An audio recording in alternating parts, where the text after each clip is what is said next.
तुम्ही तर चमकलात जयकांत भाऊ. आता इकडच्या सगळ्या रंडात तुमच्याच हाताखाली राहणार. पण भाऊ एक सांगतो, कोणी येऊन गांड नाही मारली पाहिजे.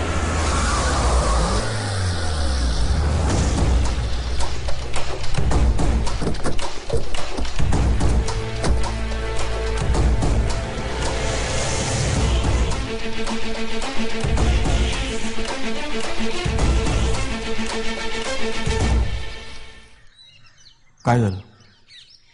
बोचात आणला? मी इथे तुझ्या सगळ्या रांडा जाऊन आलो. बोचात आणला? चल दे जावायला. दे जावायला. अरे दे ना. हे लावड्या काय आहे? माझ्या 10 अंडांना पता पता धावला असता मोठा झाला जाटू. आता या क्षणी तुझ्या आयटमला इकडे आणून कुत्र्यासारखा गाण मारून छवीन. कधी आली कधी झवलो कधी पाणी गायला तुलाही कळणार नाही. ए तुझ्या आईचा भोसडा माझ्या आयटमचं नाव घेऊ नकोस. मी बाजीराव सिंगम झावाडा आहे. मी झावाडा. भांडण आपल्यात चालू आहे तर माझ्या आयटमचं नाव घ्यायचं नाही. माझ्या एका इशाऱ्यावर ठाणा, मुंब्रा, कळवा, दिवा, नायगाव सगळ्या रांडा बस ट्रेनने इकडच्या इकडे. पण तू कसला छावणार हे जड्या? कारण तुझा लंड कितीही ताट झाला तरी या भाडव्यांना चोको देणार तू.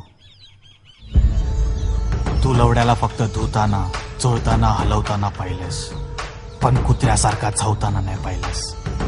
मुठ्या मारतोस हिजड्यासारख्या आणि या भाडव्यांना जमा करून रात्री यांच्या तोंडात लंड देतोस. हा मुठ्या मारणाऱ्याचा हात या रांडीच्या रात्रभर मुठ्या मारून मारून कडक झालाय आणि हा हात जर तुझ्या गांडीत टाकला तर समजून जा ही सारी हेकडी तुझ्या लवड्यामुळे आहे ना. 5 मिनिटात तुझे लवडे लावू शकतो. लाव ना. अरे लाव ना लवडे. हेच तर मला पाहिजे. की जयकांत शिकरेने बाजीराव सिंगमचे लवडे लावले.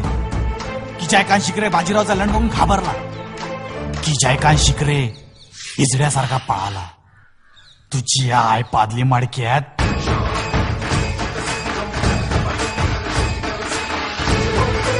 तू लवड्याखाली नेहमी 2 गोट्या पाहिल्या असशील.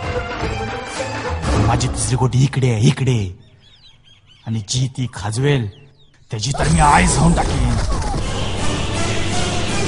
त्याच्या डोक्याची आई चवलीस.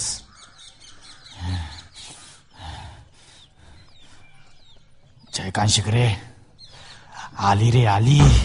आता तुला जावायची पाळी आली.